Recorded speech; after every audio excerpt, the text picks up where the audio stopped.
ಇವಾಗ ಮತ್ತೆ ಆ ಹುಚ್ಚು ಹುಡುಗಿಗೆ ಬಣ್ಣ ಹಾಕೋ ಕೆಲ್ಸ ಒಪ್ಸಿದಾರೆ. ಅವಳು ಮಾಡ್ಲಿಲ್ಲ ಅಂದ್ರೆ ಹೋದ್ರೆ ಹೋಗ್ಲಿ, ಆದ್ರೆ ಬೆಲೆ ಬಾಳೋ ಸೀರೆಗಳು ಹಾಳಾಗತ್ತಲ್ಲ. ಇನ್ನೆಷ್ಟು ಹೋಗುತ್ತೋ ಏನೋ.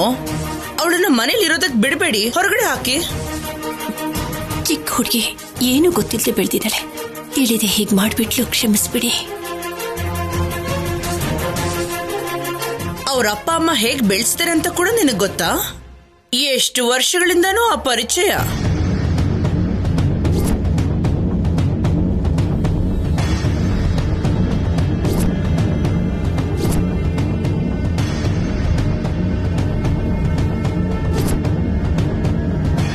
ದುಡ್ಡು ಕೊಟ್ಟು ಸೀರೆ ತಗೊಂಡು ಹೋಗಕ್ ಬಂದಿರೋ ಇವ್ರಿಗೆ ಏನಂತ ಉತ್ತರ ಹೇಳೋದಮ್ಮ? ಮರ್ಯಾದೆ ಹೋಗಲ್ವಾ?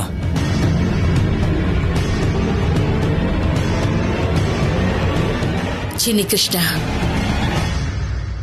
ನನ್ನನ್ನು ಮಾತಾಡೋದಕ್ ಬಿಡು.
ನೀವು ಹೀಗೆಲ್ಲ ಕೇಳಬಾರ್ದಮ್ಮ. ನಾಳೆನೆ ಕೊಡಿ. ಹೇಗ್ ರೆಡಿ ಮಾಡಿಸ್ತಿರೋ ಮಾಡಿಸಿ ನಾಳೆನೆ ಸಿಗುವಾಗ ಮಾಡಿ ಅಮ್ಮ. ನಾವು ಹೋಗಿ ಬರ್ತೀವಮ್ಮ.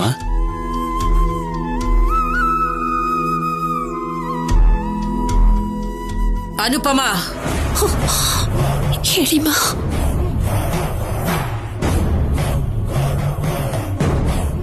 ನನ್ನ ಜೀವನದಲ್ಲಿ ನಾನು ಯಾರನ್ನು ಕ್ಷಮಿಸಿ ಅಂತ ಕೇಳಿರ್ಲಿಲ್ಲ. ಅಂಥದ್ರಲ್ಲಿ ಇವತ್ತು ಕ್ಷಮಿಸಿ ಅಂತ ಕೇಳಿದೀನಿ ಅಂದ್ರೆ ಅದಕ್ಕೆ ಕಾರಣ ಕಲ್ಯಾಣಿ.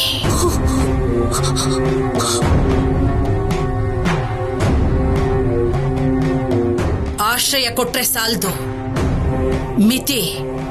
ಮಿತಿಯಲ್ಲಿಟ್ಕೋಬೇಕು.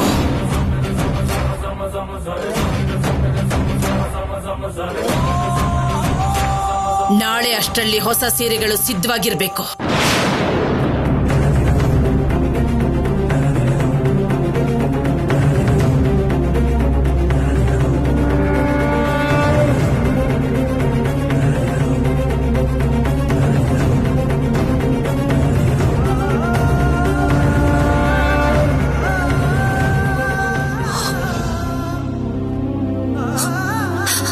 ಪರಮೇಶ್ವರ, ಅಮ್ಮ ಯಾವಾಗ್ಲೂ ನಿನ್ನನ್ನು ಸ್ಮರಿಸ್ತಾನೆ ಇರ್ತಾಳೆ. ಆದ್ರೆ ಈಗ ನಾನು ನಿನ್ನನ್ನು ಸ್ಮರಿಸ್ತಾ ಇದ್ದೀನಿ ತಂದೆ. ನನಗ್ ದಾರಿ ತೋರಿಸು.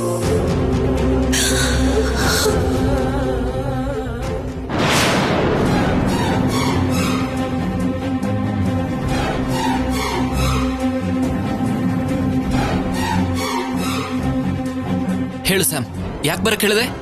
ನಾವು ಹೊರಗಡೆ ಹೋಗಿ ಫ್ರೀ ಆಗಿ ಸ್ವಲ್ಪ ಹೊತ್ತು ಟೈಮ್ ಸ್ಪೆಂಡ್ ಮಾಡೋ ಅವಕಾಶನೂ ಇಲ್ಲ. ಈ ಮನೇಲಂತೂ ಯಾರಾದ್ರೂ ಒಬ್ರು ಬಂದು ಹೋಗಿ ಮಾಡ್ತಾ ಇರ್ತಾರೆ. ನನಗಂತೂ ಇಲ್ಲಿರೋದಕ್ಕೆ ಆಗ್ತಿಲ್ಲ ಸಿದ್ದು. ನನಗ್ ಫ್ರೀಡಮ್ ಬೇಕು. ಸ್ಯಾಮ್, ಆತರ ಪಟ್ರೆ ನಮಗೆ ಪ್ರಾಬ್ಲಮ್ ಆಗುತ್ತೆ. ನಮ್ ಟೈಮ್ ಬರೋವರೆಗೂ ನಾವು ವೇಟ್ ಮಾಡ್ಲೇಬೇಕು. ನನಗ್ ವಡೆ ತಿನ್ಬೇಕು ಅನಿಸ್ತಿದೆ. ಅದಕ್ಕೋಸ್ಕರನು ವೇಟ್ ಮಾಡ್ಬೇಕು ಈ ಮನೇಲಿ. ಇವತ್ತು ಇಡ್ಲಿ, ನಾಳೆ ದೋಸೆ, ನಾಡಿದ್ದು ಉಪ್ಪಿಟ್ಟು. ಹೀಗೆಲ್ಲದಕ್ಕೂ ಸಂಪ್ರದಾಯ ಅಂತ ಬದುಕು ಈ ಫ್ಯಾಮಿಲಿಲಿ ಜೀವಂತವಾಗಿರೋದು ಅಂದ್ರೆ ಆಸೆಗಳನ್ನ ಸಾಯಿಸ್ಕೊಂಡು ಬದುಕಬೇಕು. I hate this.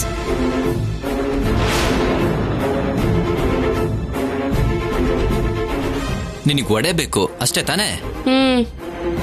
ಇನ್ನು 5 ನಿಮಿಷದಲ್ಲಿ ನಿನ್ ಮುಂದೆ ಇರುತ್ತೆ. ಓಕೆನಾ? ಹೇಗೆ? ನನಗೆ ಗೊತ್ತು, ನಾನು ನೋಡ್ಕೋತೀನಿ.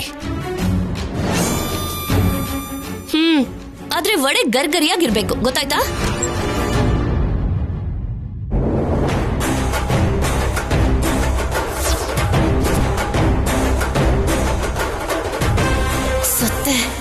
ಏನ್ ಹೇಳಿ ಮ್ಯಾನೇಜ್ ಮಾಡ್ಲಿ ಈಗ?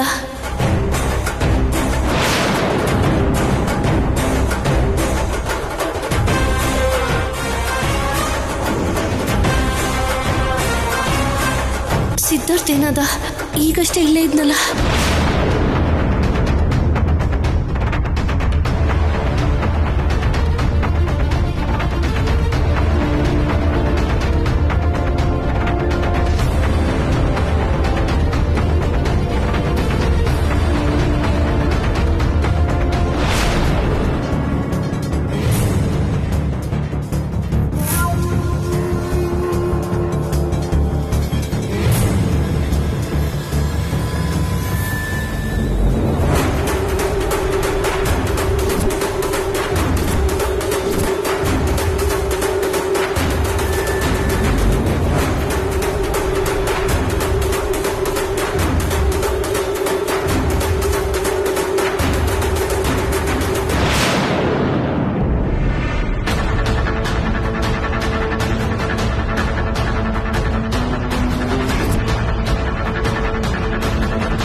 ವಡೆ ಬೇಕಾ?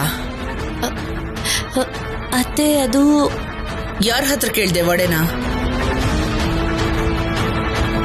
ಹೌದು ಸಂಪದ, ನಾನು ಕೂಡ ಕೇಳಿಸ್ಕೊಂಡೆ.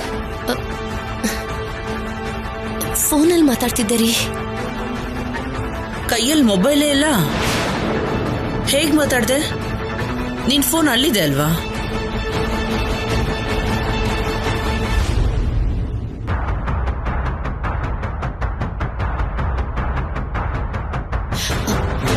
ಬ್ಲೂಟೂತ್ ಹಾಕೊಂಡಿದ್ದೀನಿ ಅತ್ತೆ.